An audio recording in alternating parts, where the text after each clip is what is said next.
ஆண்டவருடைய வார்த்தைக்காக நாம் நன்றி சொல்லுவோம். ஏசாயா 57வது அதிகாரம் 15வது வசனத்தை வாசிக்கலாம். ஏசாயா 57:15. ஆண்டவர் இந்த இடத்துல தன்னை பற்றி சொல்கிறார். சும்மாவே நான் சொல்கிறேன் அப்படின்னு சொன்னால் பரவாயில்ல, இல்லை தான் யார், நான் எங்கே இருக்கிறேன், இப்போ எங்கே இருக்கேன், ஏன் இப்படி நான் இருக்கேன் அப்படின்றது முதற்கொண்டு எல்லாத்தையும் என்ன செய்கிறாரு சொல்கிறார். நித்திய வாசியும் பரிசுத்தர் என்கிற நாமம் உள்ளவராகிய. அல்லேலூயா. அவர் முதல் தன்னோட பேரை சொல்கிறார். நான் அடிக்கடி சொல்லுவேன், அவர் தான் பேரை எப்படி சொல்கிறாரோ அதை வச்சா நம்ம புரிஞ்சுக்கலாம் அவர் எப்படி கிரியை செய்ய போகிறார்னு. ஆமாம், வெளிப்படுத்தின விசேஷத்தில் நம்ம பார்ப்போம். ஒவ்வொரு சபைக்கும் தன்னுடைய பேரை ஒவ்வொரு விதமாக சொல்லுவார். தன்னை ஒவ்வொரு விதமாக என்ன செய்வார், அவர் அறிமுகப்படுத்துவார். முடிஞ்சவங்க எடுக்கலாம் அதை. வெளிப்படுத்தின விசேஷம் எபேசு சபைக்கு என்ன சொல்கிறார் பார்த்து பாருங்களேன்.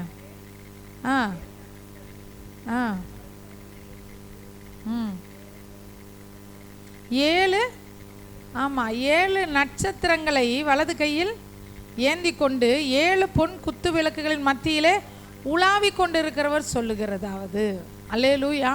தன்னை எப்படி சொல்கிறாருன்னா, 7 பொன் குத்து விளக்குகள் மத்தியில் நான் என்ன செய்கிறேன், உலாவுறேன், 7 நட்சத்திரத்தை நான் என்ன செய்கிறேன், கையில் வைத்து கொண்டு இருக்கிறேன் அப்படிங்கிறார். இந்த இடத்துல ஏன் இப்படி சொல்கிறாரு அப்படின்னு சொன்னால், ஏன் 7 பொன் கொத்து விளக்கு அப்படின்னு அதுக்கு முன்னாடியே சொல்லிட்டாரு. 7 நட்சத்திரங்களும் யாராம், 7 சபைகளின் தூதர்கள், 7 குத்து விளக்குகளும் 7 சபைகள். அப்போ சொல்கிறாரு, சபைகளுக்கு மத்தியில் நான் என்ன செஞ்சுக்கிட்டு இருக்கேன், உலாவிக்கிட்டு இருக்கேன். தூதர்களை என்ன செஞ்சுருக்கிறேன், ஒவ்வொரு சபைக்கும் நான் வச்சுருக்கேன் அப்படின்னு சொல்லிட்டு தன்னை குறித்து அவர் அப்படி சொல்லிட்டு கடைசியில் சொல்கிறாரு,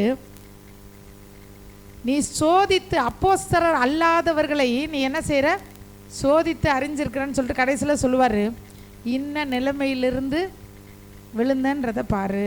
ஏன்னா நான் கையில் என்ன வச்சுருக்கேன், பொன் குத்து விளக்குகளை வச்சுருக்கிறேன். இன்னொரு இடத்துல பார்த்தீங்கன்னா அடுத்த இதில் சொல்லுவார் பாருங்க, தன்னை யாருன்னு சொல்லுவார், மரித்திருந்து பிழைத்தவர் நான் அப்படின்னு சொல்கிறார். ஏன்னு சொன்னார்னா, இவங்கள்ட்ட சொல்லுவார், நீ உயிரோடு இருக்கிறேன்னு சொல்லி நீ செத்தவங்களாக இருக்கிற, அதனால் நான் மரித்து பிழைத்தவராக இருக்கிறேன் அப்படின்னு தன்னை அறிமுகப்படுத்துகிறேன். ஏன்னா நீ உன் செத்த நிலைமை மாறணும்னா நான் மரித்து உயிர்த்திருக்கிற என்னுடைய உயிர்த்தெழுந்த வல்லமையினால் நீ நிரப்பப்படணும்னு தன்னை எங்கெல்லாம் அவர் சொல்கிறாரு. இன்னொரு இடத்துல பார்த்தீங்கன்னா பட்டயம்னு சொல்வார், இருபுறமும் கருக்குள்ள பட்டயத்தை உடையவர் சொல்லுகிறதா. ஏன் பட்டயம் அப்படின்னா, அந்த இடத்துல கர்த்தருக்கு விரோதமான காரியம் என்ன செய்யுது, நடக்குது, இடரலை உண்டாக்குறீங்க, என் கையில் என்ன இருக்குது, பட்டயம் இருக்குது அப்படின்னு. ஒவ்வொரு இடத்துலையும் அதுக்கப்புறம் பார்த்தீங்கன்னா இன்னொரு சபைக்கு என்ன சொல்லுவார் அவர், அக்கினி ஜுவாலை போன்ற கண்களும் பிரகாசமான வெண்கலம் போன்ற பாதங்களையும் உடைய தேவகுமாரன் அவர் இந்த இடத்துல என்ன நடக்குது அப்படின்னா, எசபேலுடைய ஆவி கிரியை செய்து, அதனால நான் கண் எப்படி இருக்கு, அக்கினி ஜுவாலை போன்ற கண்ணோட வெண்கல பாதத்தோடு நான் என்ன செய்கிறேன், வரேன் அப்படின்வார். அதுக்கப்புறம் தியத்தீராவுக்கு சொல்லுவார்,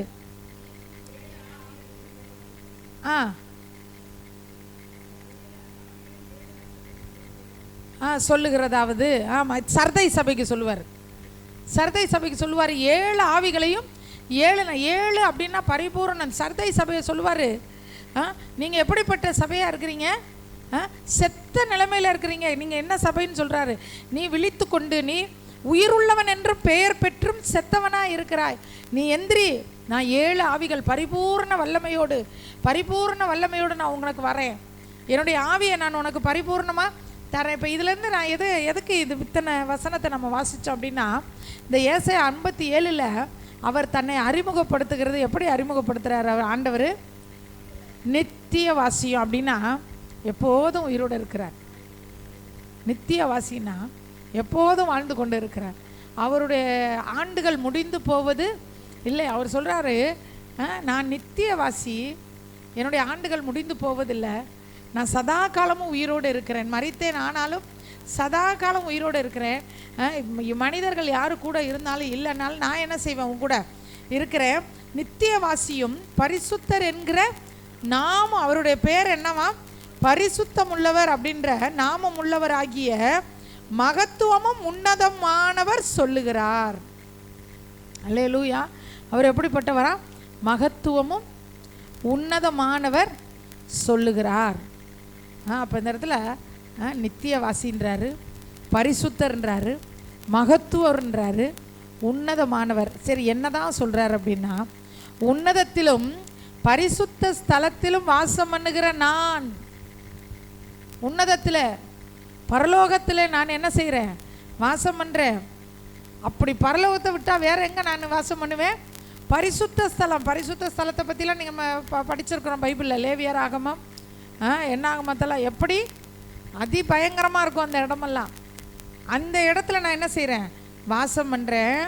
வாசம் பண்ணுகிற நான் பணிந்தவர்களின் ஆவியை உயிர்ப்பிக்கிறதற்கும் நொறுங்கினவர்களின் இருதயத்தை உயிர்ப்பிக்கிறதற்கும் நொறுங்குண்டு பணிந்த ஆவி உள்ளவர்களிடத்தில் வாசம் பண்ணுவேன். அல்லேலூயா. நான் உன்னதத்தில் வாசம் பண்ணுறேன், நான் பரிசுத்த ஸ்தலத்தில் வாசம் பண்ணுறேன். ஆனால் உங்களுக்குள்ளேயே என்ன செய்கிறேன்? வாசம் பண்ணுறேன். உங்களுக்குள்ளே ஏன் வாசம் பண்ணுறேன் தெரியுமா? நீ பணிந்தவர்களுடைய ஆவியை என்ன செய்வாரா? உயிர்ப்பிக்கிறேன். நொறுங்குண்டு பணிந்த அப்படின்னா, சும்மா பணிந்த அப்படின்னா ஆண்டவரை ஆராதிப்பது. ஆண்டவரை ஆராதிக்கும் போது நம்முடைய ஆவி என்ன செய்யுது? உயிர்ப்பிக்கப்படுது. நொறுங்குண்டு பணிந்த அப்படின்னா, ஆராதிக்கிறதுக்கு கூட எனக்கு தகுதியே இல்லை, நான்லாம் என்ன சொல்லி உங்களை துதிப்பேன், உங்களுக்கு பக்கத்தில் வர்றதுக்கே என்னால் முடியல, அவ்வளோ நான் விழுந்து விழுந்து எந்திரிக்கிறேன், என் வாழ்க்கை சரியாகவே இல்லை அப்படின்னு நொறுங்கி இருந்தாலும் சேனைகளின் கர்த்தர் பரிசுத்தன், அந்த நொறுங்கி போன இருதயத்தோட ஆராதிக்கும் போது ஆண்டவர் சொல்கிறாரு, அவர்களுக்குள் நான் வாசம் பண்ணுவேன். அல்லேலூயா. ஆண்டவர் நமக்குள்ளே வாசம் பண்ணணும்னா நம்முடைய ஆவியும் நம்முடைய ஆத்மாவும் உயிர்ப்பிக்கப்படணும். என்ன சொல்கிறாரு? நான் பணிந்தவர்களின் ஆவியை உயிர்ப்பிக்கிறேன், நொறுங்கினவர்களின் இருதயத்தை உயிர்ப்பிக்கிறேன். இருதயம்ன்றது இந்த இடத்துல ஆத்மாவை குறிக்கிறது. நம்முடைய ஆவியும் நம்முடைய ஆத்மாவும் உயிர்ப்பிக்கப்படும் போது தான் நாம் தேவனை ஆராதிக்க முடியும், அவரை தொழுது கொள்ள முடியும். உயிர்ப்பிக்கப்படாத ஆவி, உயிர்ப்பிக்கப்படாத ஆத்மா ஆண்டவரை என்ன செய்ய முடியாது? தொழுது கொள்ள முடியாது. அவர்களுக்குள் ஆண்டவர் வந்து வாசம் பண்ண முடியாது. எந்த ஒரு தேவனுடைய பிள்ளையுடைய இருதயம், அவங்களுடைய ஆவி ஆத்மா கர்த்தர் வாசம் என்ற அளவுக்கு இல்லையோ, அவங்க வந்து ரட்சிப்புக்கு தூரமாக இருக்காங்கன்னு அர்த்தம். அல்லேலூயா. கொஞ்சம் யோசிச்சு பாருங்க. ஆண்டவரே, என்னுடைய ஆவி உயிர்ப்பிக்கப்பட்டுருச்சா? என்னுடைய ஆவி உயிர்ப்பிக்கப்பட்டிருக்கு அப்படின்னா எனக்குள்ள என்ன இருக்கணுமா? பணிந்தவர்களின் ஆவி. தேவனுக்கு முன்பாக நான் பணியன். அதுக்காக நீங்கள் எல்லா மனுஷட்டையும் போய் பணிங்க அப்படிலாம் சொல்லலை. மனிதர்களுக்கு முன்பாக பணிவு அப்படின்றது நமக்கு தேவை. ஆனால் தேவனிடத்தில் முற்று முடிய நம்மை தாழ்த்துகிறவர்களாய் நாம் இருக்கிறோமா? அப்போ தான் நம்முடைய ஆவி உயிர்ப்பிக்கப்படும். கர்த்தர்கிட்ட வரும்போது தேவ சமூகத்தில் நம்ம தாழ்த்துறோமா? என்னங்க, இப்போ டானி சொன்ன மாதிரி பிள்ளைகள் வாங்குகிற சம்பளத்தை விட பிள்ளைகள் படிக்கிற வசனம் தான் நமக்கு முக்கியம். பிள்ளைகள் வாங்குகிற சம்பளத்தை விட பிள்ளைங்க ஜெபிச்சாங்களான்றதான் முக்கியம். பிள்ளைகள் அந்த தேவனுக்கு முன்னாடி பணியை பிள்ளைகளுக்கு நீங்கள் கற்றுக் கொடுக்க வேணும். தேவனுக்கு முன்னாடி யார் 100க்கு 100 பணிகிறாங்களோ அவர்கள் மனிதர்களுக்கு முன்பாக பணி உள்ளவர்களாக இருப்பாங்க. அவங்களுக்கு மேட்டிமை வராது, அவங்களுக்கு எந்த விதமான பெருமை வராது, அகந்தை வராது. ஏன் தெரியுமா? அவங்க தேவனுக்கு முன்னாடி பணிஞ்சிட்டாங்கன்னா, ஆண்டவரே நான் ஒன்றுமே இல்லைப்பா, நீங்கள் தான்ப்பா படித்து முடித்து ஃபஸ்ட்டு முதல் இடத்தை நீங்கள் வாங்கிட்டு வந்து ஆண்டவரே ஒன்றுமே இல்லை, இதெல்லாம் பெற்றுக்கொள்றதுக்கு எனக்கு தகுதியே இல்லை, இந்த ஸ்கூலில் படிக்கிறதுக்கு எனக்கு என்ன இல்லை, தகுதியே இல்லை, நீங்கள் தான் அப்படின்னு சொல்லிட்டு ஆண்டவர்கிட்ட பணிஞ்சிட்டோம்னா அடுத்தவங்கள பார்த்து கெத்தா காலரை தூக்கி விட முடியாது நம்மளால். ஏன்னா நம்ம எங்கே பணிஞ்சிட்டோம்? நான் எவ்வளோ மார்க் தெரியுமா? நீ என்ன ஸ்கூலில் படிக்கிற? நீ எந்த ஸ்கூலில் படிக்கிற? நீ நான் யார் தெரியுமா அப்படின்னு சொல்லவே முடியாது. ஏன்னா எங்கே பணிஞ்சிட்டோம்? உண்மையாய் கர்த்தரிடத்தில் பணிஞ்சிட்டோம்னா அந்த மாதிரிலாம் நம்மளால் சொல்ல முடியாது. போலியாக பணியக்கூடாது. ஒரு சில கர்த்தர்கிட்ட பேசுகிற கூட போலியாக தான் பேசுவாங்க. ஆண்டவரே எல்லாம் நீர் கொடுத்தது, ஆண்டவரே எல்லாம் நீங்கள் கொடுத்தது, ஆண்டவரே இந்த வேலையை நீங்கள் கொடுத்தீங்க, இந்த சம்பளத்தை நீங்கள் கொடுத்தீங்க அப்படின்றது. வீட்டில் ஏதாவது ஒரு சண்டை வந்துச்சுன்னா, உழைச்சி சம்பாதிக்கிறவன் நான், உனக்கு என்ன தெரியும்? ஏன்னா காலையில் தான் சொன்ன ஜெபத்தில் நீங்கள் கொடுத்தது அப்படின்னு இப்போ என்ன சொல்கிற? உழைக்கிறவனுக்கு தான் தெரியும், நீ வீட்டில் உட்காந்துட்டு இருந்தா என்ன தெரியும்? அப்படிலாம் என்ன செய்யறது? அந்த சொல்ல முடியாது. உண்மையாய் தேவனிடத்தில் பணிஞ்சிட்டா, உண்மையாய் கர்த்தரிடத்தில் பணிந்தவர்கள் மனிதர்களிடத்திலே பெருமை பாராட்ட முடியாது. மனிதர்களிடத்தில் பெருமை பாராட்டினால் நம்முடைய ஆவி இன்னும் உயிர்ப்பிக்கப்படலைன்னு அர்த்தம். அல்லேலூயா. நாம் நம்ம என்ன செய்வோம்? ஆராய்ந்து பார்ப்போம், நம்மக்கிட்ட அது இருக்கா? ஒரு வீட்டில் ஒரு 2 பிள்ளைங்க 3 பிள்ளைங்க இருந்தால், ஒரு பிள்ளை பார்த்திங்கன்னா எப்பயுமே இன்னொரு பிள்ளைய மட்டம் தட்டிக்கிட்டே இருக்கும். உனக்கு என்ன தெரியும், உனக்கு என்ன தெரியும், உனக்கு என்ன தெரியும், உனக்கு மேக்ஸ் தெரியுமா, நீ மேக்ஸில் என்ன மார்க் எடுத்த, பேசாம நான் சொல்கிறத கேளு. இப்படி சொன்னால் அவங்க ஆவி இன்னும் உயிர்ப்பிக்கப்படலைன்னு அர்த்தம். ஆவி ஆண்டவர் ஞானிகளை வெட்கப்படுத்தும்படி யாரை தெரிந்து கொண்டார். அதனால் நான் ஞானின்னு சொல்லிட்டா வெட்கப்பட்டு போயிடுவோன்னு அர்த்தம். நான் தான் ஞானின்னா என்ன ஆயிடுவோம்? வெட்கப்பட்டுருவோம். பணிவு, கர்த்தரிடத்தில் 100க்கு 100 பணிந்தால் மனிதரிடத்தில் பெருமை பாராட்ட மாட்டோம். இதெல்லாம் எழுதி வச்சுக்கோங்க. நீங்கள் ஆண்டவரே என் குற்றத்தை மன்னியும் என் பாவத்தை மன்னியும் சொல்லும்போது ஆண்டவர் எந்த விலை கிரயத்தை வாங்கிக்கிட்டு நம்ம பாவத்தை மன்னிக்க மாட்டார். ஒரு தப்பு பண்ணிட்டோம், ஆண்டவர்கிட்ட வந்து ஆண்டவரே நான் தப்பு பண்ணிட்டேன், ஆண்டவரே என்னை மன்னிச்சுக்கங்கன்னா ஆண்டவர் அதுக்கு போல இதை கொடுப்பா அது கொடுப்பா நான் உன்னை மன்னிக்கிறேன் அப்படின்லாம் எதை வாங்கிக்கிட்டு நம்மளை என்ன செய்ய மாட்டார்? மன்னிக்க மாட்டார். ஆனால் ஒரு விஷயத்தை வாங்கிட்டு தான் மன்னிப்பார். அவர் எல்லாத்தையும் நமக்கு கொடுத்துட்டாரு. எல்லாத்தையும் என்ன செஞ்சிட்டாரு? பாவ மன்னிப்பை எங்கே கொடுத்தாரு? சிலுவையிலே கொடுத்துட்டாரு. அவருடைய இரத்தத்தினாலே பாவ மன்னிப்பாகிய மீட்பு நமக்கு உண்டாயிருக்கிறது அப்படின்ன இடத்துலையே நம்முடைய பாவங்கள் மன்னிக்கப்பட்டுருச்சு. எப்போ போய் நின்று நம்முடைய பாவங்களை அறிக்கையிட்டு ஆண்டவரே என்னை மன்னியும், நான் பாவி, நான் இந்த பாவம் செஞ்சுட்டேன் என்னை மன்னியும்னு சொன்னால் எந்த நிபந்தனையும் இல்லாமல் நம்மை மன்னிக்க அவர் வல்லமை உள்ளவராக இருக்கிறார். ஆனால் ஒரு காரியத்தை எதிர்பார்ப்பார். என்ன காரியத்தை எதிர்பார்ப்பார் அப்படின்னா, ஆண்டவர் கற்றுக் கொடுத்த அந்த ஜெபத்தின் மாதிரியில் இருக்கும், பிறர் குற்றங்களை நான் மன்னிப்பது போல போல என் குற்றங்களை எனக்கு மன்னியும். அந்த போல அப்படிங்கிற அந்த 2 எழுத்துக்குள்ள தான் இயேசு கிறிஸ்து பெற்றுக் கொடுத்த அந்த பாவ மன்னிப்பை நாம் பெற்றுக்கொள்வதற்கு இடையில உள்ள அந்த 2 எழுத்து போல. என்ன எழுத்து? போல. இயேசு நம்முடைய பாவங்களை மன்னிச்சிட்டாரு, இல்லைன்னு சொல்லலை. அவர் ரத்தத்தினாலே நமக்கு பாவ மன்னிப்பை வாங்கி கொடுத்துட்டாரு, இல்லைன்னு இல்லை. நாம் போய் நிற்கிறோம், இயேசுவே நான் பாவி, இயேசுவே என்னை மன்னியும். இயேசுநாதர்கிட்ட போய் பாவின்னு சொல்கிறதுக்கெல்லாம் வெக்கப்படாதீங்க. நம்மில் பாவம் இல்லை என்று சொன்னால் நாம் இயேசுவையே பொய்யராக்கிட்டோன்னு அர்த்தம். அப்போ அவர்கிட்ட போய் நிற்கும் போது அந்த போலன்ற அந்த 2 எழுத்தை சொல்லணும். இயேசுவே எனக்கு விரோதமாய் தீமை செய்த இவர்களை பேரை சொல்லி சொல்லணும். எனக்கு விரோதமாய் தீமை செய்த இவர்களை நான் மன்னித்தது போல எனக்கு மன்னியும். ஆனாலும் நான் பூரணமாக மன்னிச்சிட்டேனான்னு தெரியல, அப்பப்போ அவங்க மேலே அவங்க செஞ்சது எனக்கு ஞாபகத்துக்கு வருது.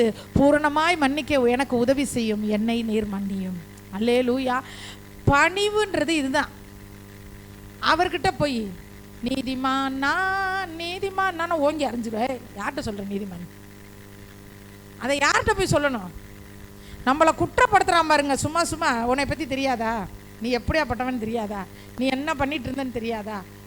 நீ எல்லாம் ஒரு ஊழியத்தை செய்யலாமா? நீ எல்லாம் ஒரு வசனத்தை பிரசங்கிக்கலாமான்னு சொல்கிறான் பார்த்தீங்களா? அங்கே சொல்லணும் நீதிமான். இவர்கிட்ட நான் பாவிதான் ஆனாலும் நீ மாசற்றம் ரத்தம் சின், அப்படி தான் போய் நிற்கணும் அவர்கிட்ட. அல்லேலூயா. எங்கே என்ன பாட்டு பாடணும்னு தெரிஞ்சுக்கணும். நாம் அவர்கிட்ட போய் பாடுவோம், நீதிமான் நான். பேய்கிட்ட போய் சொல்லுவோம் நான் பாவிதா. அது சொல்ல, ஆமாம் நீ யாரு? பாவிதா அப்படிங்க. நான் பாவி அல்ல, இனி நான் பாவி அல்ல, பரிசுத்தமாகிவிட்டேன். அப்போ பணிந்தவர்கள்ன்றப்ப இந்த பணிவு, தேவனிடத்தில் உண்மையான பணிவு நமக்கு இருந்தால் மனிதர்களிடத்தில் நாம் மேன்மை பாராட்ட மாட்டோம். நமக்கு ஏதோ ஒரு காரியம் ரொம்ப ஸ்பெஷல்னு வச்சுக்கோங்களேன், ஆத்ம ஆதாயத்தில் நம்மளை மிஞ்ச யாருமே இல்லைன்னு வச்சுக்கோங்க. ஒரு ப்ரேயர்னால் அந்த ப்ரேயருக்கு வரும்போது 10 ஆத்மாவோட தான் சர்ச்சுக்குள்ளே நுழையிறோம். இந்த வாரம் 10 பேர், அடுத்த வாரம் 10 பேர், அடுத்த வாரம் 10 பேர், அடுத்த வாரம் 10 பேர், அப்படியே 10 பேரை கூப்பிட்டு வரோம். அப்போ தேவ சமூகத்தில் பணிகிறோம். ஆண்டவரே, நான் கூப்பிட்டு இந்த 10 பேர் வராங்களப்பா, நானே ஒழுங்காக சர்ச்சுக்கு வராதவ, என்ன போய் நீங்கள் பயன்படுத்துகிறீங்களே ஆண்டவரே, அப்பா உங்கள் கிருபை அப்படின்னு உண்மையாய் தேவனிடத்தில் பணிஞ்சா, அனலும் இல்லாமல் குளிரும் இல்லாமல் இருக்கிறவங்கள பார்த்து என்ன நீ சர்ச்சுக்கு வர, வந்து சேர தேய்ச்சிட்டு போகிற, நான் பற்றியா இத்தனை பேர் ஆத்துமாக்களை கூட்டிகிட்டு வரதுனா வரணும், இல்லைன்னா வரக்கூடாது, அப்படியெல்லாம் அவங்கள்ட்ட பேச மாட்டோம். அப்படி பேசுகிறோன்னா நாம் எங்கள் பணியெல்லாம் அர்த்தம் தேவனிடத்தில் பணியில். மனிதர்களிடத்தில் பெருமையானவைகளை பேசினால் தேவனிடத்தில் நான் எதிர்த்து நிற்கிறேன், பணிவு எனக்கு இல்லை என்று அர்த்தம். அப்போ பணிந்தவர்களின் அப்படின்னா தாழ்மையோடு ஆராதனை செய்வது, பணிந்தவர்களுடைய ஆவி உயிர்ப்பிக்க. இந்த நாளில் என்னுடைய ஆவி உயிர்த்திருக்கிறதா? நான் யாருக்கிட்ட என் சரிக்கு சரியாக நிற்கிறேன், கர்த்தர்கிட்ட சரிக்கு சரியாக நிற்கிறேன். கர்த்தர்கிட்ட என்ன செஞ்சிடணும்? இறங்கி போயிடணும். போ ஆண்டவரே உமக்காக, அந்த வார்த்தையை சொல்லி பழகுங்களேன். ஆண்டவரே உங்களுக்காக, உங்களுக்காக ஆண்டவரே, உங்களுக்காக ஆண்டவரே அப்படின்னு சொல்லி பழகுனீங்கன்னா அந்த பணிவு உங்களுக்கு வந்துடும். பணிந்தவர்களின் ஆவி உயிர்ப்பிக்கப்படும். அடுத்தது யாருடைய இருதயமா? நொறுங்கினவர்களின் இருதயம் ஆத்துமா உயிர்ப்பிக்கப்படுமா? ஆத்துமா, நம்முடைய ஆத்துமா உயிர்க்கப்படணும் அப்படின்னா என்னுடைய இருதயம் எப்படிப்பட்ட இருதயமாக இருக்கணுமா? நொறுங்கின இருதயமா. நொறுங்கின அப்படின்னா அவங்க என்ன திட்டினாங்கன்னு நொறுங்கி போகிற இருதயம் இல்லை. தேவனுடைய அன்புக்கு முன்னாடி நான் செலுத்துகிற அன்பு எப்படிப்பட்டது? சுயநலம் உள்ளது. என் ஜெபம் சுயநலம் உள்ளது. தேவனே, உங்கள் அன்புக்கு முன்னாடி என்னோட அன்போ, நான் உங்களுக்கு செய்கிற ஊழியமோ, நான் உங்களுக்கு கொடுக்குற காணிக்கையோ, நான் செய்கிற உழைப்போ, நேற்று உபவாச ஜபத்தில் பார்த்தோம்ல, எனக்காக நீ செஞ்ச வேலைக்கு நான் என்ன இன்னும் கொடுக்கல, இன்னும் நான் வெகுமதி கொடுக்கல, அந்த வெகுமதியாக நான் எகிப்தை கொடுக்குறேன் அப்படின்வார். அல்லேலூயா. எகிப்தில் உள்ளவர்களுடைய ஜீவனையும் அவர்களுடைய ஆஸ்தியையும் தருவேன், ஆத்துமாக்களையும் தருவேன், உலக ஆசீர்வாதங்களையும் தருவேன்ற சொல்லுவாங்க. ஜோசியக்காரன்ட்ட போய் இப்படி கையை நீட்டுனா குடும்பத்தோட ஜாதகத்தையே சொல்லிடுவான்னு முன்னாடி சொல்லுவாங்க. அவன் சொல்ல மாட்டான், இவங்க சொல்லுவாங்க அப்படி. ஆனால் இப்போ ஜோசியக்காரன்ட்ட கை நீட்ட வேணாம்.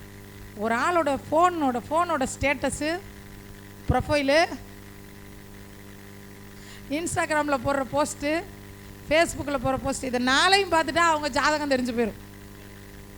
உனக்கு அம்மா அப்பாவுக்கு எப்படி இருக்குது லிங்க்கு, உனக்கு வேலையில் பிரச்சனையா இல்லையா, நீ இப்போ லவ் பண்ணிகிட்டு இருக்கிறியா, இல்லை லவ் என்ன ஆயிடுச்சு, பிரேக்கப் ஆயிடுச்சா, எல்லா லட்சணமும் எங்கே வந்து கொட்டுறது? குப்பை தொட்டி மாதிரி.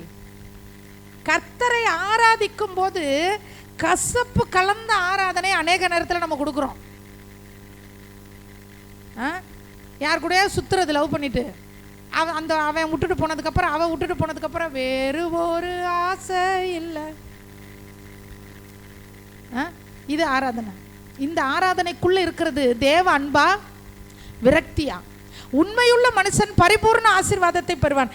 தேவனுக்கு முன்னாடி நான் ஆராதிக்க வரேன்னு சொல்லிட்டு அந்த ஆராதனைக்குள்ள எப்படி ஒரு பாலில் விஷத்தை கலந்து கொடுத்து இந்தா குடின்னு சொல்ற மாதிரி ஆராதனைக்குள்ள வெறுப்புணர்ச்சி. கொஞ்சம் யோசிச்சு பார்ப்போம். ஆண்டவர் நம்முடைய ஆத்துமாக்களை உயிர்ப்பிக்க வேண்டும், நம்முடைய எண்ணங்களை உயிர்ப்பிக்க வேண்டும், நம்முடைய சிந்தனையை உயிர்ப்பிக்க வேண்டும். உயிர்த்தெழுந்த ஞாயிறு ஆராதனைன்னு நம்ம ஆராதிக்கிறோம். உயிர்த்தெழுந்த, நான் உயிர்த்துட்டேனா, எனக்குள்ள அந்த உயிர் மீட்சி நடந்துருச்சா? கொஞ்சம் யோசிச்சு பார்ப்போம். அந்த லோத்துனுடைய பிள்ளைகளை குறித்து நேற்று பார்த்தோம். நிறைய காரியங்களுக்கு நேற்று ஜெபம் பண்ணோம். ஆண்டவரும் நல்ல வெகுமதி நமக்கு கொடுத்தாரு. நேற்று நல்ல வசனத்தை கர்த்தர் கொடுத்து, இதுதான் உங்களுடைய வெகுமதி. அந்த லோத்துடைய பிள்ளைகள் பாருங்க, சொல்றாங்க, இந்த பட்டணத்தில் நம்மளுக்கு யாருமே இல்லை கல்யாணம் பண்ணிக்கிறதுக்கு. ஒரு ஊரில் ஒருத்தர் கூட இருக்க மாட்டாங்க கல்யாணம் பண்ணிக்கிறதுக்கு. ஒருவேளை அப்போ அந்த பிள்ளைங்களுக்கு ஒரு அதிருப்தி இருந்திருக்குமோ, இந்த மாப்பிள்ளை இவன் சரி வராது, அந்த மாப்பிள்ளை அவன் சரி வராது, இந்த மாப்பிள்ளை, இந்த ஊரில் ஒருத்தனுமே இல்லை. ஒரு சில சபையில் ஒரு பொண்ணுமே சரியில்லை, சபையில் ஒரு மாப்பிள்ளையுமே சரியில்லை. அப்பப்போ விரக்தி. படித்தவங்களுக்குலாம் வேலை கிடைக்காது. என்ன படித்தாவன்? பிகாம் படித்தா வேலையே கிடைக்காது, பிஇ படித்தா வேலையே கிடைக்காது, இது படித்தா அப்புறம் என்ன படித்தா தான் வேலை கிடைக்கும்? ஒன்றுமே படிக்காதப்போ, ஸ்கூலுக்கே போகாதப்போ. வேலையே கிடைக்காது, வேலையே கிடைக்காது, வேலையே கிடைக்காது. தமிழ்நாட்டில் இருந்தால் வேலையே கிடைக்காது. அப்போ தமிழ்நாட்டில் சாப்பிட்றவங்களாம் என்ன சாப்பிட்டுருக்காங்க? தமிழ்நாட்டிலேருந்து வேலையே கிடைக்காது. இந்தியாவில் இருந்தால் வேலையே கிடைக்காது. அங்கே போனால் தான் வேலை கிடைக்கும், இங்கே போனால் அப்போ போனால் தான் வேலை கிடைக்கும். அல்லேலூயா. லோத்தின் பிள்ளைகளை போல இந்த நாளில் நம்முடைய மனசு எப்படி நிரம்பிருக்கு. ஒரு பாட்டு நீங்கள் பாடி பாருங்கள் ஒர்ஷிப்பில், அந்த பாட்டை நிறுத்துங்க. நிறுத்திட்டு இந்த பாட்டுக்குள்ளே இருந்து நான் அன்பை ஊட்டுறேன்னா இல்லைன்னா நான் ஏதோ இப்போ ஒரு ட்ரெண்டாக மாறிடுச்சு. ஒர்ஷிப்னால என்னதான் இப்போ அப்படியே பின்னாடி போயிடணும், ஒன்றுமே இல்லை. அது அந்த பாட்டு தான் பாடணும். என்ன பாட்டு பாடணும்?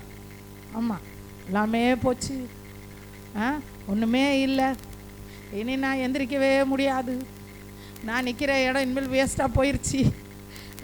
அப்படியே இப்படி பாடினா தான் தேவனோட இருதயம் சேருதுன்னு ஒரு கணக்கு போட்டு வச்சுருக்காங்க. எதுக்கு சொல்கிறோம்னா, உங்களுடைய இருதயம் உங்களை குறித்து நொறுக்கப்படணும். என்னுடைய சுபாவத்தை குறித்து நான் நொறுக்கப்படணும். நான் நல்லவே இல்லையே ஆண்டவரே. நான் ஆமாம், ஒரு ஊழியக்காரர் ப்ரேயர் பண்ணும்போது இப்படி ப்ரேயர் பண்ணார். ஆண்டவரே என்னை மேற்கொள்ளும். நாம் யாரை மேற்கொள்ளுவோம்? ஆண்டவரே என் சத்துருக்களை மேற்கொள்ளும், எனக்கு வர பிரச்சனைகளை மேற்கொள்ள எனக்கு உதவி செய்யும். ஆனால் அந்த ஊழியக்காரர் 2 கையை இப்படி உயர்த்தி சொன்னார், என்னை மேற்கொள்ளும், என்னை ஜெயிச்சிருங்க, என்னை ஜெயிச்சிருங்க. நிறைய நேரத்தில் நான் உங்களை ஜெயிக்கிற மாதிரி எனக்கு தோணுது. என் பாவத்தினால நான் உங்களை மீறி நடக்கிற மாதிரி எனக்கு தோணுது. என் பொருள் ஆசையினால் உங்களை மீறி நான் நடக்கிற மாதிரி தோணுது. என்னை ஜெயிச்சிருங்க, என்னை ஜெயிச்சிருங்க, என்னை மேற்கொள்ளுங்க. என்ன ஆவியானவரே என்னை மேற்கொள்ளுங்க, ஆவியானவரே என்னை மேற்கொள்ளுங்க. அல்லேலூயா. இதுதாங்க உண்மையாகவே நொறுங்குண்டு பணிந்த இருதயம். நம்ம இருதயம் அப்படியெல்லாம் நொறுக்கப்பட்டிருக்கா? எதில் நொறுக்கப்படும்? இந்த இவங்க இப்படி சொன்னாங்க, இவங்க இப்படி செஞ்சாங்க, அவங்க திட்டினாங்க, அவங்க எனக்கு குழம்புல கறி கம்மியாக போட்டாங்க, இங்கே இப்படி பண்ணாங்க, அப்படி இதில் தான் நொறுக்கப்படும். நம்ம இருதயம் நம்மை குறித்து நொறுக்கப்படணும். ஆனால் நிறைய நேரத்தில் பேய் அடுத்தவங்களை வச்சு நம்மளை நொறுக்கணும்னு பார்ப்பான், நொறுக்கணும்னு ரொம்ப முயற்சி பண்ணுவான். யோபுவை யாரை வச்சு நொறுக்கணும்னு முயற்சி பண்ணான்? மனைவியை வச்சே முதல்ல ஃபஸ்ட்டு அட்டாக் மனைவிட்ட தான் வந்துச்சு. நொறுக்கணும்னு முயற்சி பண்ணாங்க, ஒன்றும் முடியல, பைத்தியக்காரின்ட்டார். யாரை? ஒய்ஃபை சொல்லிட்டாரு, போ பைத்தியக்காரி அப்படின்னாரு. அடுத்து யாரை வச்சு அட்டாக் பண்ணால்? நண்பர்களை வச்சு கொண்டு வந்தான். இழப்பை வச்சு முதல்ல அட்டாக் பண்ண பார்த்தான். அவருடைய இருதயம் இழப்பை பார்த்தும் நொறுங்கலை, மனைவி பேசுனதை பார்த்து நொறுங்கலை. மனைவி செத்துப்போன்னு சொன்னால் இப்போ உள்ள கணவர்கள் விட்டுருவாங்களா? இல்லை கணவர் செத்து போனால் மனைவிங்க என்ன சொல்லுவாங்க? நீ தேவனை தூசித்து ஜீவனை விடுன்னு சொல்லி ஒரு வீட்டுக்காரர் ஒரு ஒய்ஃபை சொல்லிட்டாங்க. உடனே அந்த ஒய்ஃப் சொல்லு, நான் செத்ததுக்கப்புறம் நீ யாரை கல்யாணம் பண்ணிட்டு யோசிக்கிற? யாரை நினச்சிக்கிட்டு நீ இந்த வார்த்தை சொன்ன? இப்படியெல்லாம் வரும் சண்டை. ஆனால் அவர் என்ன சொல்ல? தேவனை தூசித்து ஜீவனை விடுன்னு சொன்னோடனே பைத்தியக்காரின்னு சொல்லி அப்படியே ஒவ்வொன்றா ஜெயிச்சார். எந்த மனிதனுடைய வார்த்தையும் யோபுவை நொறுக்கலை. யோபுவை யாருடைய வார்த்தைகளும் நொறுக்கலை. எந்த சூழ்நிலையும் யோபுவை நொறுக்கலை. எந்த இழப்பும் யோபுவை நொறுக்கலை. நண்பர்கள், உயிருக்குயிராக இருந்த நண்பர்கள், அவங்க சொன்னாங்க. நேற்று இந்த பாட்டு பாடும்போது, நேற்றா புதன்கிழமை ப்ரேயரில் இந்த பாட்டு பாடணும். உயிர் நண்பன் என்னை விட்டு பிரிந்தாலும், ஊரெல்லாம் என்னை தூற்றி திரிந்தாலும், அந்த பாட்டு பாடும்போது எனக்கு அப்படியே ரொம்ப அழுக வந்துருச்சு, அழுதுட்டேன் நான். ஏன்னு கேளுங்களேன், உயிர் நண்பன்னு சொல்கிறாங்க. யாரா? உயிருக்குயிராய் நம்மை நேசிக்கிறவர்கள் நம்மை குறித்து தவறான காரியங்களை போய் தூற்றுனாங்கன்னா கர்த்தருக்குள்ளே எப்படி இருக்கணுமா? மகிழ்ச்சியாக அப்படி இருக்க முடியுமா நம்மளால்? ஆனால் முயற்சி பண்ணணும்.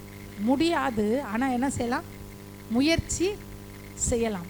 நொறுக்குவதற்கு நம்மை நொறுக்க யாருக்கும் இடம் கொடுக்கக்கூடாது.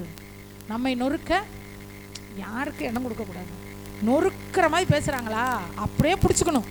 எதை பிடிச்சிக்கணும்? நம்முடைய இருதயத்தை. நொறுக்கிற மாதிரி வருது வார்த்தை, நான் நொறுங்க மாட்டேன். சொல்லு, சரி. அப்புறம் நொறுங்கிட்டோன்னு வச்சுக்கோங்க. ஐயோ இந்த சிஸ்டர் இப்படி சொல்லிட்டாங்களே அப்படின்ட்டா ஏசுநாதர்கிட்ட போகும்போது என்ன பாட்டு வரும்? எல்லாமே முடிந்ததென்று என்னை பார்த்து இகழ்ந்தனர்னு வரும். இனி என்றும் எழும்புவதில்லை என்று சொல்லி நகைத்தன, ஆனாலும் நீங்க என்னை கண்ட. நல்ல நல்ல பாட்டுங்க. இந்த பாட்டுங்களெல்லாம் நான் குறை சொல்லலை. அருமையான பாடல்கள், தேவனிடத்தில் நம்மை அழைத்து செல்லுகிற பாடல்கள் இதெல்லாம்.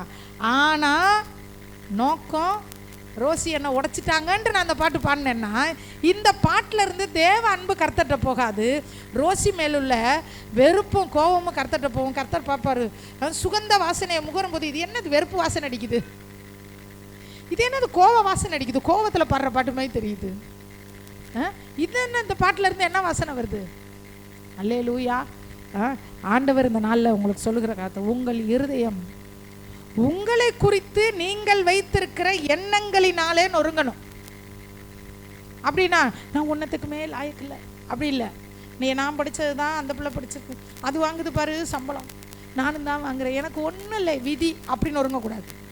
அப்படி தேவனே என் மேல் பாராட்டின உம்முடைய கிருபை பெரியது ஆண்டவரே, நீர் என் மேல் பாராட்டின உம்முடைய கிருபை மிக மிக பெரியது ஆண்டவரே. இன்னைக்கு வேணா எனக்கு இந்த சரியான சம்பளம் இல்லாமல் இருக்கலாம், ஆனால் கண்டிப்பாக இயேசுவின் நாமத்தில் என் சம்பளம் உயரும் ஆண்டவரே, என் சம்பளம் உயரும். ஒரே ஒரு வசனத்தை நாம் வாசித்து அதற்கு பிறகு நம்ம ஜெபித்து நிறைவு செய்யலாம். ஆதியாகமம் 2:7 வாசிக்கலாம்.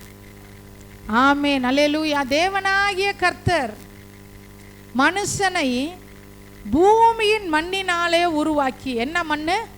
பூமியின் மண்ணு. ஒரு சிலர் சொல்லுவாங்க களிமண் அப்படின்வாங்க. ஆதாம் வந்து களிமண்ல இல்லை, செம்மண். என்ன மண்ணு? செம்மண். ஏன்னா ஆதாம் அப்படின்னு பேருக்கு அர்த்தமே என்னதான்?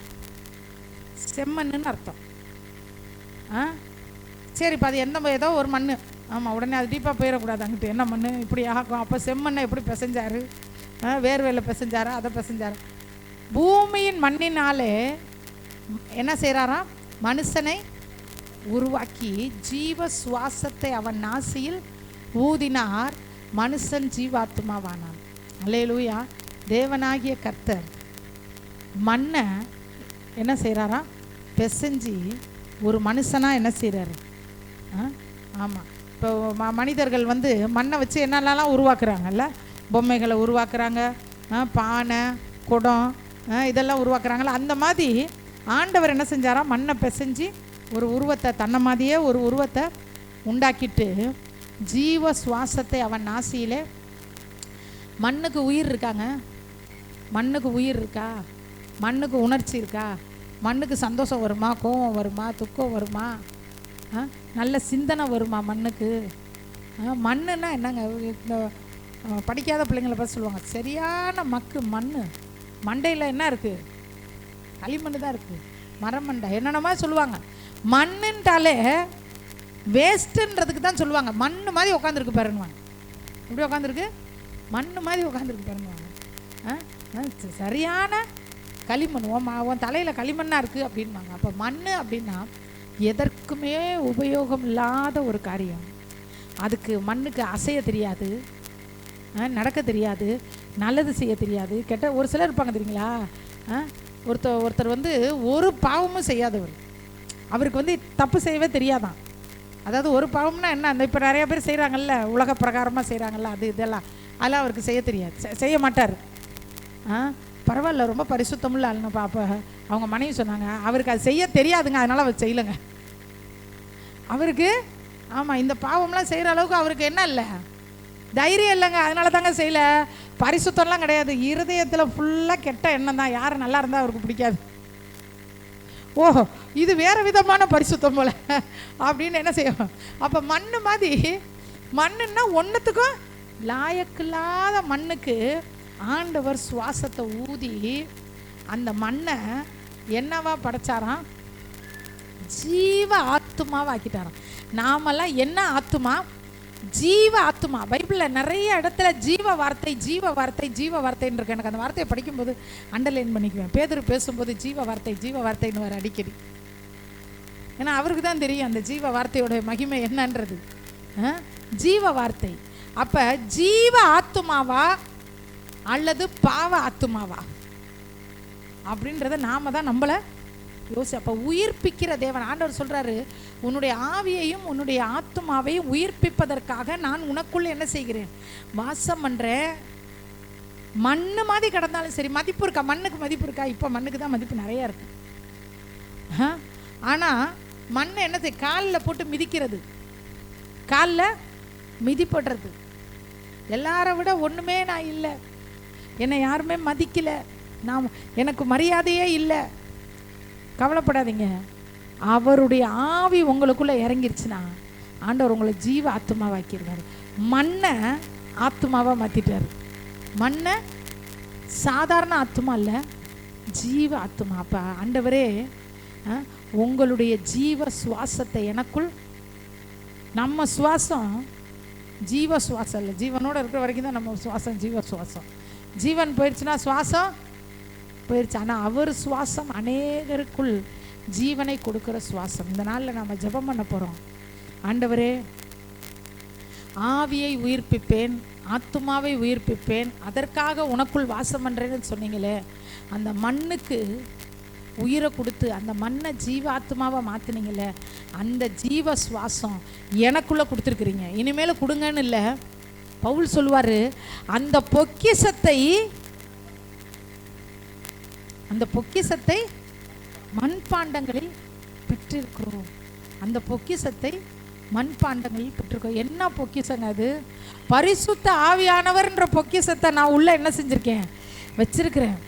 ஒருத்தவங்களை கூட்டிகிட்டு போய் உங்கள் வீட்டில் தங்க வைங்களேன். இப்போ நானே வந்து உங்கள் வீட்டில் தங்குறேன்னு வச்சுக்கோங்க. ஏன்னா எனக்கு வந்து ஒரு ரூமை கொடுக்குறீங்க, இந்த ரூமில் தங்கிக்கங்க சிஸ்டர் அப்படின்னு சொல்கிறீங்க. என்னை உள்ளே விட்டுட்டு அதோட சரி ஒரு 2 நாள் கழிச்சு வந்து எட்டி பார்ப்பீங்களா, என்ன இருக்கிறியா இல்லையான்னு? உள்ளுக்குள்ளே போனதுக்கப்புறம் கதவை திறந்துட்டு வந்து என்ன கேட்பீங்க? தண்ணி இன்னி வேணுமா? வேணுமா? ஃபேன் போட்டு விடவா? ஏசி போட்டு விடவா? காற்றெல்லாம் வருதா? உங்களுக்கு கம்ஃபர்டபுளாக இருக்கா? தலையாணை நல்லா இருக்கா? போர்வை வேணுமா? அப்பப்போ வந்து நமக்கு என்ன வேணும்னு கேட்பீங்களா, கேட்க மாட்டீங்களா? நீங்கள் சொல்கிறத பார்த்தா நீ எதுக்கு எங்கள் வீட்டுக்கு வர போகிற, அதெல்லாம் வரவெல்லாம் வேணாப்பா அப்படின்னு சொல்கிற மாதிரி இருக்குது. நம்ம வீட்டுக்கு ஒரு கெஸ்ட்டு வந்து தங்கினாலே அந்த கெஸ்ட்டை எப்படி பராமரிப்போம்? அவங்களுக்கு ஒரு குறையும் இருக்க. நமக்குள்ளே தங்கி இருக்கிறாருங்க இயேசு, நமக்குள்ளே இயேசு தங்கியிருக்காரு. என்னைக்காச்சும் அவரை கேட்டிருக்கீங்களா? எனக்குள்ளே இருக்கிறீங்களே, என்னைக்காவது நீங்கள் மனசு வருத்தப்படுற மாதிரி நான் நடந்திருக்கேனா? சந்தோஷமாக இருக்கிறீங்களா? எனக்குள்ளே துக்கமாக இருக்கிறீங்களா? ஏன்டா அந்த பிள்ளைகிட்ட வந்தோன்னு இருக்கிறீங்களா? அப்படி இல்லை. அவர்கிட்ட நம்ம கேள்வி கேட்க, எனக்குள்ளே வந்தீங்கல்ல, ஏன் எனக்கு இப்படி நடக்குது, ஏன் இது எனக்கு அப்படி நடந்துச்சு, ஏன் எனக்கு இப்படி நடந்துச்சு, இப்படி தான் அவர்கிட்ட கேட்போம். என்னைக்காவது ஆண்டவர்கிட்ட, ஆண்டவரே நல்லா இருக்கிறீங்களா? ஒன்றே சொல்கிறோம், முட்டாள்தனமான கேள்வி. இயேசுகிட்ட போய் நல்லா இருக்கீங்களான்னு எப்படி கேட்குறது? அப்படின்னா எனக்குள்ளே நல்லா இருக்கீங்களா? நீங்கள் எப்பயுமே நல்லா இருப்பீங்க. நீங்கள் ராஜாதி ராஜா, நீங்கள் கர்த்தாதி கர்த்தா, நீங்கள் எல்லாருக்கும் சந்தோஷத்தை கொடுக்குறவர், எல்லாத்துக்கும் சமாதானத்தை கொடுக்குறவர். உங்களுக்கு என்னப்பா குறை? ஆனால் எனக்குள்ளே இருக்கிறீங்கள, எனக்குள்ளே இருக்கிற நேரத்தில் நீங்கள் சந்தோஷமாக இருக்கிறீங்களா? எனக்குள்ளே நீங்கள் இருக்கும்போது நீங்கள் வந்து ஒரு மாதிரி ஃபீல் பண்ணுறீங்களா? என்னடா இது இப்படி கெட்ட வார்த்தையாக பேசிக்கிட்டே கிடக்குது பொழுதன்னைக்கும், இதுக்குள்ளே நம்மளால் வாசம் பண்ண முடியலேன்னு கஷ்டப்படுறீங்களா? இல்லை இவங்களுக்குள்ளே வந்துட்டு அசுத்தமான இச்சைகளான காரியங்களை பார்த்துக்கிட்டே இருக்குதே, ஏன்டா உள்ளே வந்து உட்காந்துருக்கோன்ருக்கீங்களா? இல்லை உள்ளே இருக்கும்போது ஏங்க ஒரு குழந்தைய உள்ளே வச்சுக்கிட்டு இருக்கிறவங்க என்னென்ன பண்ணுறாங்கங்க. இங்கே உள்ளவங்களாம் அநேகர் குழந்தை பெற்றவங்களாம் இருக்கிறீங்க.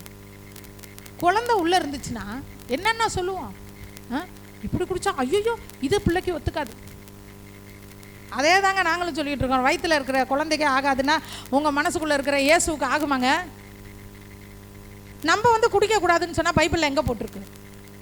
அப்போ பிள்ளைய வயிற்றுக்குள்ளே வச்சுட்டு குடி, அது மட்டும் ஒத்துக்காதுன்ற. ஒரு டாக்டர் சொன்னாங்க, ஒரு பொண்ணு ப்ரெக்னென்ட் ஆன உடனேயுமே அவங்க வீட்டுக்காரரை சொல்லிட்டாங்களா சிகரெட் குடிக்கக்கூடாது நீங்கள். ஏன்னா இது வயிற்றுக்குள்ளே இருக்கிற பிள்ளைய அவர் சிகரெட் குடித்தா அந்த பிள்ளைக்கு என்ன ஆகுமா? அது பிரச்சனை ஆகுமா? எங்கள் வயிற்றுக்குள்ளே ஒரு 10 மாதம் இருக்குது ஒரு குழந்தை, அதுக்கு என்னென்ன பார்க்குறோம்? இதை சாப்பிடக்கூடாது, இதை குடிக்கக்கூடாது, அங்கே போகக்கூடாது, ஹில்ஸ் ஏறக்கூடாது, அப்படி ஆயிரும் இப்படி ஆயிரும். உங்களுக்குள்ள வானத்தையும் பூமியை உண்டாக்கின சர்வ வல்லமையுள்ள தேவன் ஒருவரும் சேரக்கூடாத ஒளியிலே வாசம் பண்ணுகிறவர், ஒருவரும் காணக்கூடாதவர், ஒருவரும் கண்டிராதவர், அதரிசனமுள்ள ஏக சக்கராதிபதி உங்களுக்குள்ள வாசம் பண்ணும்போது அவர் உள்ள இருக்கிறார்ன்ற உணர்வு இல்லாம நாம செய்யற ஒவ்வொரு காரியங்களும் எப்படிப்பட்டது, அது அவரை கஷ்டப்படுத்துமா இல்லையான்னு பாருங்க. கஷ்டப்படுத்துதுன்னு நம்மளை விட்டு வெளில போயிட்டாருன்னா நம்ம நிலைமை என்ன ஆகும்? ஆனால் போக மாட்டாருங்க அவர். அதுதான் ஆண்டவர். நம்ம போயிடுவோம். ஆண்டவர் அப்படிதாங்க. நம்ம அவரை உள்ளே வச்சுக்கிட்டு எவ்வளோ கஷ்டப்படுத்தியிருப்போம். அவரை உள்ளே வச்சுக்கிட்டே அவருக்கு பிடிக்காத காரியங்களை எத்தனை செஞ்சுருப்போம். அவரை உள்ளே வச்சுக்கிட்டே அவரை திட்டுன்னு திட்டியிருப்போம், முறுமுறுத்திருப்போம், கோவப்பட்டிருப்போம். அதிகாலையில் நம்முடைய ஆவி எந்திரிச்சு அப்படியே தேடும், நம்முடைய ஆத்மா எந்திரிக்க, சரீரம் அப்படியே கிடக்கும், ஆவியும் ஆத்மாவும் அலமோதும். ஐயோ எந்திரி எந்திரி எந்திரி எந்திரி எந்திரி நேசரை தேடணும். ஏன்னா நம்முடைய ஆவியும் தேவ ஆவியும் ஒன்றா இணைக்கப்பட்டிருக்கு. நம்முடைய ஆவி அப்படியே தேவன் மேலே தாகமாக இருக்கும். ஒரு 10 நாள் சாப்பிடாத புள்ள மாதிரி நம்முடைய ஆவி அங்கலாய்க்கும். படுத்துக்கிட்டு இஷ்டத்துக்கு தூங்குவோம். ஆண்டவர் வெளியே போக மாட்டார். இன்னைக்கு திருந்திடுவோம், நாளைக்கு திருந்திடுவோம், இன்னைக்கு இந்த பிள்ளை மாறிடுவோம், நாளைக்கு இந்த பையன் மாறிடுவான்னு காத்துக்கிட்டு இருக்காரு. அல்லேலூயா. நாம் ஜெபிக்க போகிறோம். ஆண்டவரே, என் ஆவியை உயிர்ப்பியும் ஆண்டவரே, என் ஆத்துமாவை உயிர்ப்பியும் ஆண்டவரே, எனக்குள் வாசம் பண்ணுறதற்கு தகுதியாய் நான் வாழ எனக்கு உதவி செய்யும். மண்ணுக்கு உயிரை கொடுத்து ஜீவ ஆத்மாவை மாற்றினீங்களே, இந்த மண்ணுக்கு ஆண்டவரே நீர் ஆண்டவரே உயிரை கொடுங்கப்பா, உயிர்ப்பிங்க. நான் மண்ணாக இருக்கிறேன் ஆண்டவரை நோக்கி, ஆண்டவரே என்னை உயிர்ப்பியும் என்று சொல்லுவோமா? ஆண்டவரே, நித்திய வாசியும் பரிசுத்தருமான தேவன், நீர் மகத்துவமானவர், பணிந்தவர்களின் ஆவியை உயிர்ப்பிக்கிறவர், நொறுங்குண்டவர்களுடைய இருதயத்தை உயிர்ப்பிக்கும்படி நான் அவர்களுக்குள் வாசம் பண்ணுகிறேன்னு சொன்னீங்களே, எனக்குள் நீர் வாசம் பண்ணுகிறீர் ஆண்டவரே. என்னை உயிர்ப்பிக்கும்படி எனக்குள் நீர் வாசம் பண்ணுகிறீர். என் ஆவி உயிர்ப்பிக்கும்படி, என் சிந்தனைகள் உயிர்ப்பிக்கப்படும்படி ஆண்டவரே, என் சரீரம் உயிர்ப்பிக்கப்படும்படி நீர் எனக்குள் வாசம் பண்ணுகிறீர் ஐயா. அந்த நாளிலே ரீகா லமா நத ரகா லமா நகா ரபா லகா ரகா நபா ரபா ரீபா லபா உயிரடைய வேண்டுமே. உங்க உயிர் தெழுந்த வல்லமை எனக்கு வேணும் ஆண்டவரே. ஆண்டவரே, ஒரு காலத்தில் உயிர்ப்பித்த நிலைமையில இருந்தேன். ஆனால் இன்றைக்கு ஆண்டவரே அடிக்கடி ஆண்டவரே என்னுடைய ஆத்துமாவில் மண் வந்து ஒட்டிக்குது ராஜா. தகப்பனே ஆண்டவரே, பெருமை வந்துடுது தகப்பனே, இதெல்லாம் எடுத்து போடும், இதெல்லாம் மன்னிங்க ஆண்டவரே. ஹல்லேலூயா ஹல்லேலூயா ஹல்லே. உயிரடைய வேண்டுமே. அந்த பாடலை பாடி கர்த்தரை மகிமைப்படுத்தும். உங்க ஆவிய அனுப்புங்க, என்ன உயிரடைய செய்யுங்க. உங்க ஆவிய அனுப்புங்க, என்ன உயிரடைய செய்யுங்க. உலர்ந்த எலும்புகள் இந்த நாளில் உயிரடைய வேண்டுமே. உலர்ந்த எலும்புகள் இந்த நாளில் உயிரடைய வேண்டுமே. உயிரடைய வேண்டுமே, உயிரடைய வேண்டுமே. ஹல்லேலூயா. உயிரடைய வேண்டுமே இயேசுவே, உயிரடைய வேண்டுமே. உயிரடைய வேண்டுமே. உந்தன் உயிர் தெழுந்த வல்லமை வேண்டுமே.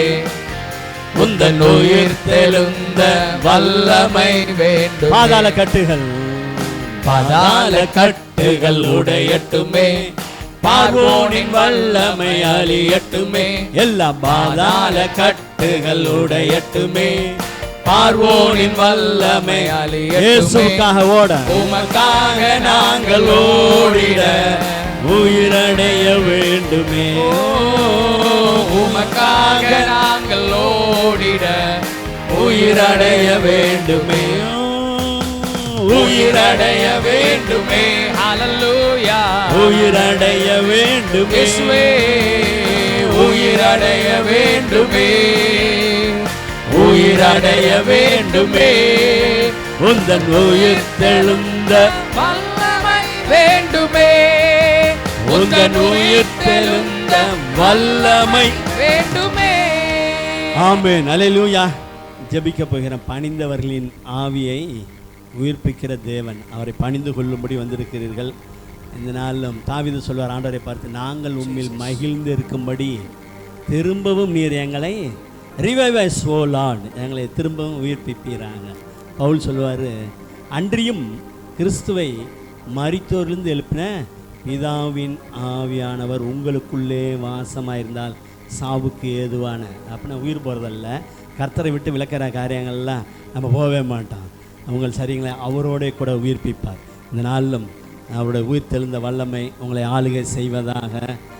இன்னொரு இடத்துல தாவி சொல்வார், என் ஆத்மா மண்ணோடு ஒட்டி இருக்குது, உமது வசனத்தின்படி என்னை உயிர்ப்பேன். ஜீவாத்மா ஆகிட்டீங்க, திரும்ப பேக் இழுக்காதபடி கர்த்தர் உங்களை முன்னேற்ற பாதையில் நடத்துவாராக. ஜெபிக்கலாம். நன்றி.